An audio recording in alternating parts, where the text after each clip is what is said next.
pledge allegiance to the flag of the United States of America and to the republic for which it stands, one nation, under God, indivisible, with liberty and justice for all.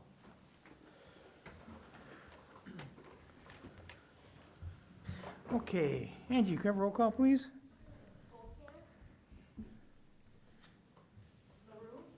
Here. Here. Here. Here. Here.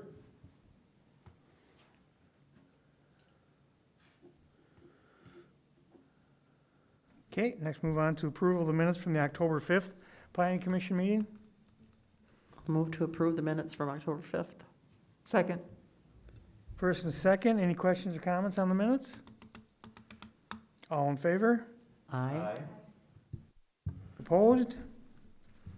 Okay, next move on to public comments. If there's anybody in the audience that had anything they'd like to stand up and talk about, now would be the time. If you want, yep, come on up. If you can just state your name and your address.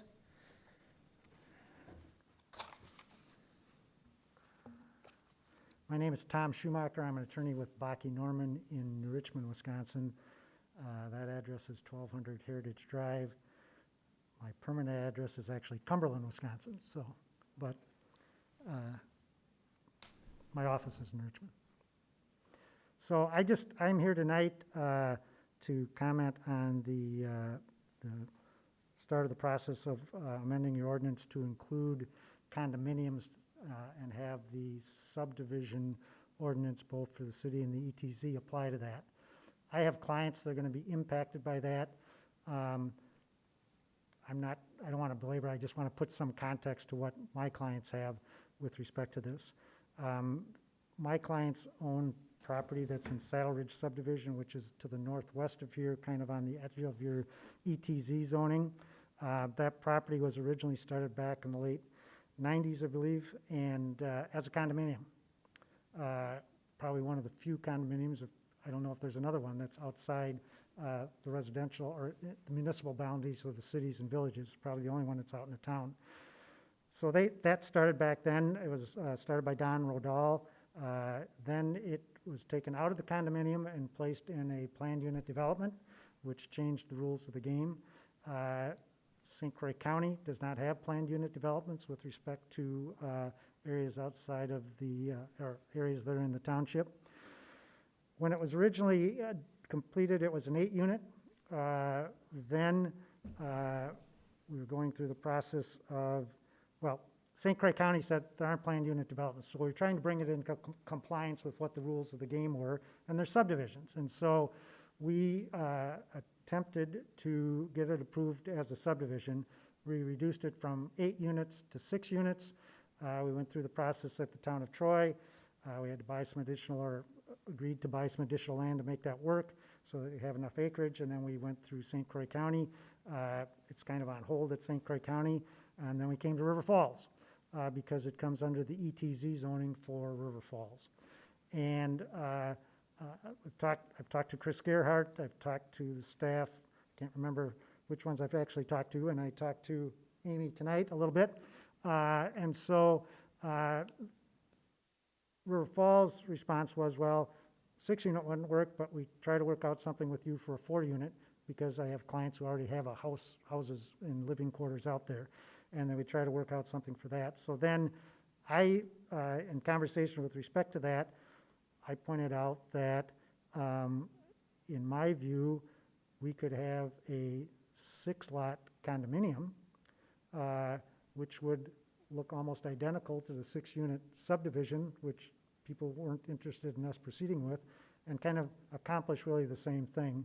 So in part, that request and that issue led to this coming before and amending your ordinance to treat condominiums as being something that's also being subject to your subdivision rules.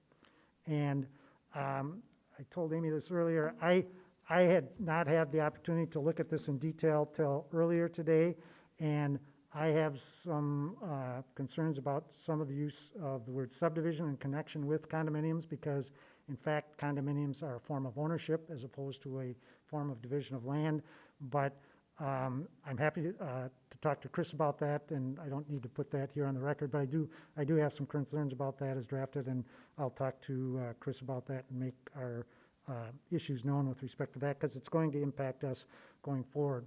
We're hoping to proceed to either get a 6-lot condominium before the new rules of the game come into play, or alternatively, we may be looking at coming back with a 4-lot subdivision and play by those rules if we can get all the parties to agree. And so, as I indicated to Amy before the meeting, what I'd like to do is solve a problem that's been around, and so hopefully we can get a meeting set up yet, hopefully this week, because I know time is short for this process, to just discuss this further, see if we can come up with something that everybody can get behind and resolve the issue. So that's the context of why I'm concerned about it, and I do have some issues with respect to how it currently exists, but I understand the Planning Commission is up next, or the public hearing is up for that next week, and I'm happy to talk to Chris about those concerns between now and then.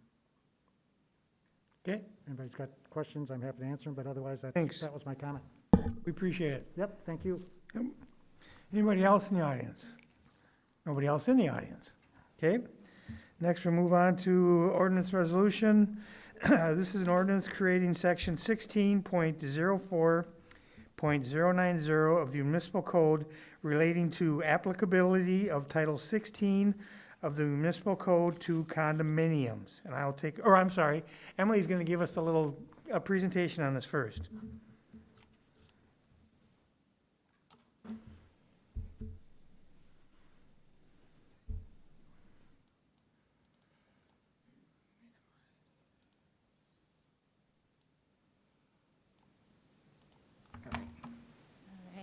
Thanks, Jaden. Thank you, Mayor and Plan Commission. I'm Emily Shively. I'm the new River Falls City Planner. And the item before you this evening is a proposed amendment to the subdivision ordinance. The purpose of the amendment is to explicitly state that the provisions of the subdivision ordinance that relate to other land divisions also apply to condominium subdivisions.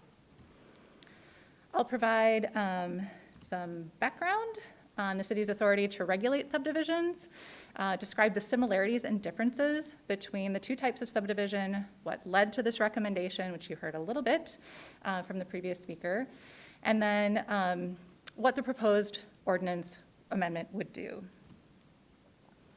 So first of all, the city regulates the division of land within the city and within an area adjacent to the city boundary called the extraterritorial jurisdiction, or ETJ. So in this image, you can see the city boundaries outlined with kind of a black and white dotted line, and then the extraterritorial jurisdiction extends beyond the city boundaries, and that's what's outlined in the green there. And the city does this in order to ensure orderly growth and development and the efficient provision of infrastructure as the city grows and changes. So in a typical land subdivision, parcels are created with each having one owner. The owner of the parcel owns any buildings on the land and also the land on which the buildings are situated. So in this image, we've actually got a twin home subdivision. So each of these lots, like lots 1 and 2, there would be one building, but 2 parcels, and one owner for lot 1, one owner for lot 2, and they would own the underlying land as well. So even though they share that common wall, there's separate ownership of both the building and the land. In a condominium subdivision, a parcel may be developed with one building split into multiple units, or it may have multiple buildings with each building or unit within the building having a separate owner. All owners within the condominium subdivision have an undivided interest in the common elements of the development, including the underlying land. So you may own your unit, but you have a common interest in the land. So the need for this came about because we were advised that there's a provision in state statute that exempts condominium subdivisions from the regulations in a city subdivision ordinance unless the ordinance explicitly states the condominiums are subject to the standards. So without this language, a developer could propose a project on an existing parcel of land, either within the city or the ETJ, at a higher density than is otherwise permitted, which would then have impacts on traffic and the provision of services. So what's highlighted there in blue is that section from state statute that says we need to explicitly state that our regulations apply. So the proposed ordinance remedies that by creating a new section in the subdivision code. The new section equates a condominium unit and associated common elements to a lot or parcel created by a subdivision. The ordinance also acknowledges that there are relevant differences between the two types of subdivisions, so only certain sections of the code ought to apply. But it also recognizes that condominium subdivisions have the same impact on community resources as other subdivisions and ought to be regulated similarly. The proposed ordinance references the sections of the code that are relevant to condominium subdivisions and notes that the ordinance will not apply to existing condominium plats or situations where there's an existing building that's converted into condominium ownership. These new provisions will allow the city to apply things like minimum lot size standards and other performance standards to condominium subdivisions, again, both within the city and within the extraterritorial jurisdiction area. So in conclusion, in order to ensure orderly growth and development and the efficient provision of infrastructure, staff is recommending an amendment to the subdivision ordinance relating to condominium subdivisions. I'd be happy to address any questions at this time. Anybody have any questions for Emily? I guess one of the things I was thinking of, if I may, is trying to reconcile the difference between density in a condominium and then what we do with apartment complexes, for example. So we have a different set of ordinances or regulations for that, and it's distinct from condominiums. But if you have a density, let's say we are actually trying to increase the stock of a certain type of housing, I could see that, what difference does it make if it's owned individual apartments, if you will, as a condominium is, or it's rented apartments? I guess I'm just trying to reconcile that, and I don't know if I've stated the question properly, but if you kind of get my gist, if you could maybe explain that. Sure, and so I think what we're trying to avoid is new development in areas where we don't already have city services and we aren't planning for that level of density. So if an apartment building came in and it was permitted under that zoning, met our other zoning criteria, met the density that we're looking for, we could provide efficient infrastructure, and then it was either converted to ownership or there was that separate piece of it, that I believe could proceed in that way. But what we're looking to avoid is where you've got one parcel of land, now suddenly you have multiple buildings, multiple owners, different density, different configuration of uses on the land in an area that wasn't planned for that type of development. So if it's an apartment complex, it's usually owned by one, the land is owned by one entity. So it's the building, people rent, and what we're trying to avoid is kind of what we seem to perceive as a scattershot of that kind of happening. Right, there are certain circumstances where there's almost this little bit of a loophole in the state statute and the ordinance that allows for development of land at a higher density if it's done under condominium ownership versus a regular land subdivision. So that's what we're trying to address with this. We're not trying to limit apartments where they're appropriate and where we're planning for that sort of development. Okay, anybody else got anything? No? Thanks, Emily. Actually, I'm I sorry. do.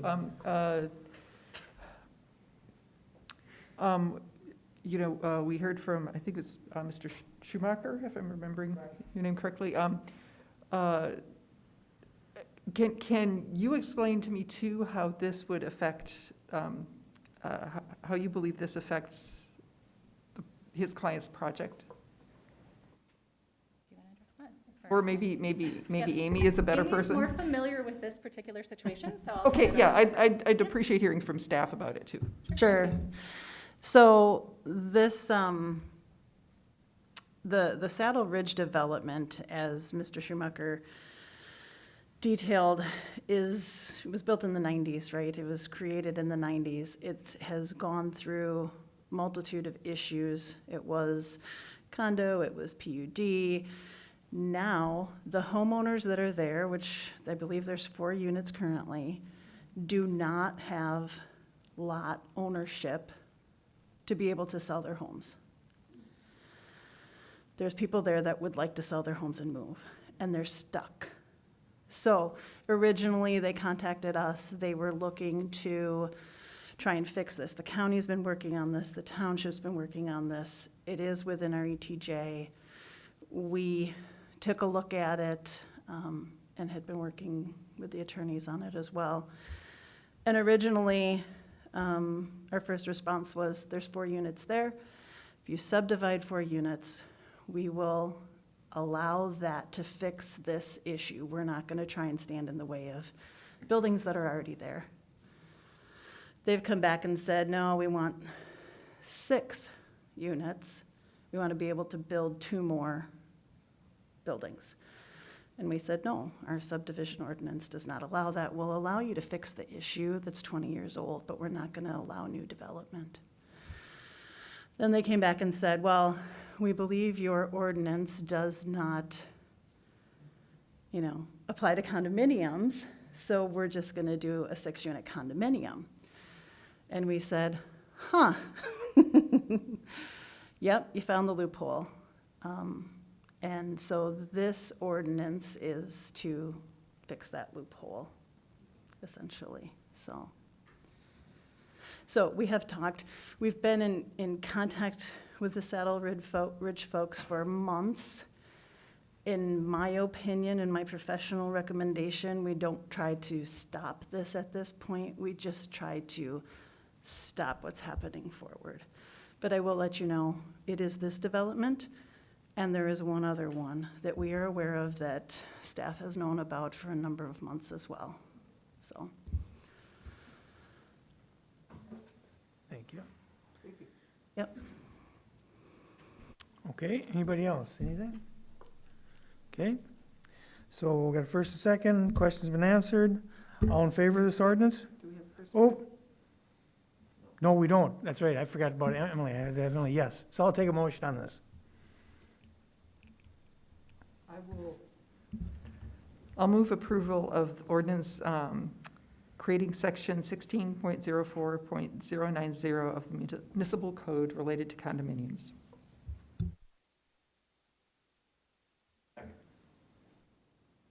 Okay, now we have first and second. I'll ask again, any other questions or comments? One Oh, comment. yep, go ahead. One comment. We are just approving this, my understanding is we're just approving this to send it to council, which has to adopt it, correct? So just wanted to be clear on that. All in favor? Aye. Aye. Opposed? Okay, next we'll have the director's report with Amy. And just a note on the next steps for this. Yep. The first reading at council will be on December 14th, because there isn't a second meeting in November. And then the second reading would be on January 11th. Okay. So those would be 2 other opportunities to comment. Thank you.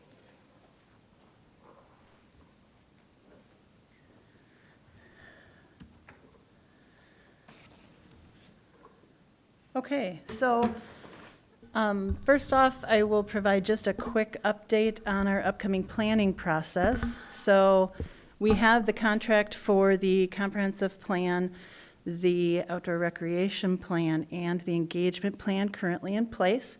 We also have the contract for Bang the Table, which will be our engagement outreach tool, in place as well, and staff is going to begin building out that site here in the near future. So the contract for the bicycle and pedestrian plan is moving a little bit slower, simply because of the grant through the Wisconsin Department of Transportation. So that will be in place hopefully in the near future. Next Tuesday, the council will consider the mayor's appointments to the Bicycle and Pedestrian Steering Committee. So that will happen next week. In addition, this Friday, the Our staff and the consultants are going to get together and we're going to have our internal kickoff meeting. So all of the departments getting together with the consultant, learning about the comp plan process or all 3 plan processes and how they're going to move forward and how the departments can be involved and engaged in the process. So,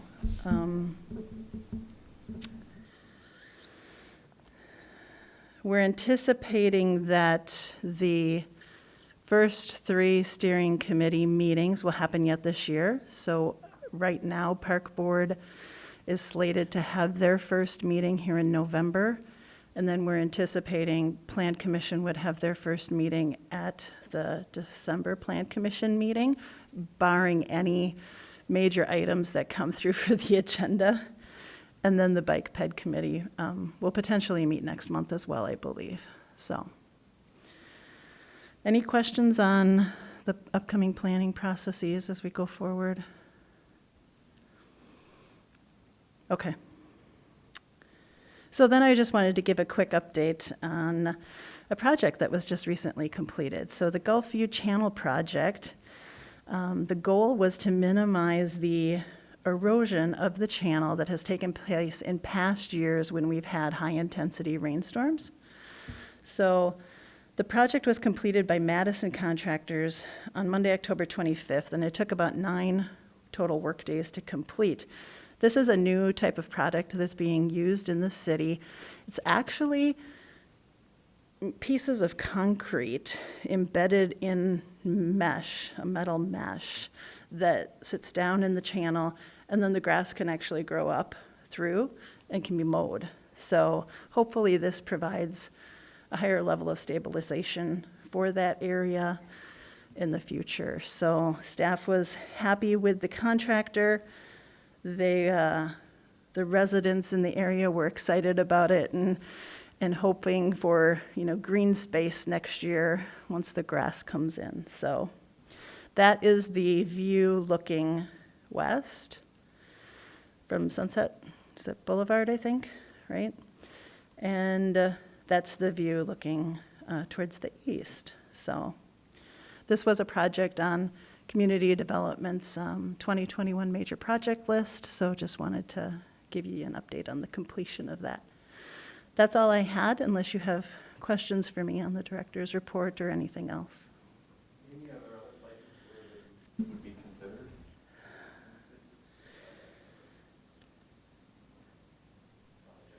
None that I've heard identified at this point, but since I'm not an engineer, I'll leave that wide open because there very well may be. So. Anybody have any questions for Amy? Anything else? No? Anything else for us, Amy? No? Okay. Thank you. And I'll take a motion. Move to adjourn. Second. First and second, all in favor? Aye. Opposed? Okay, we are adjourned.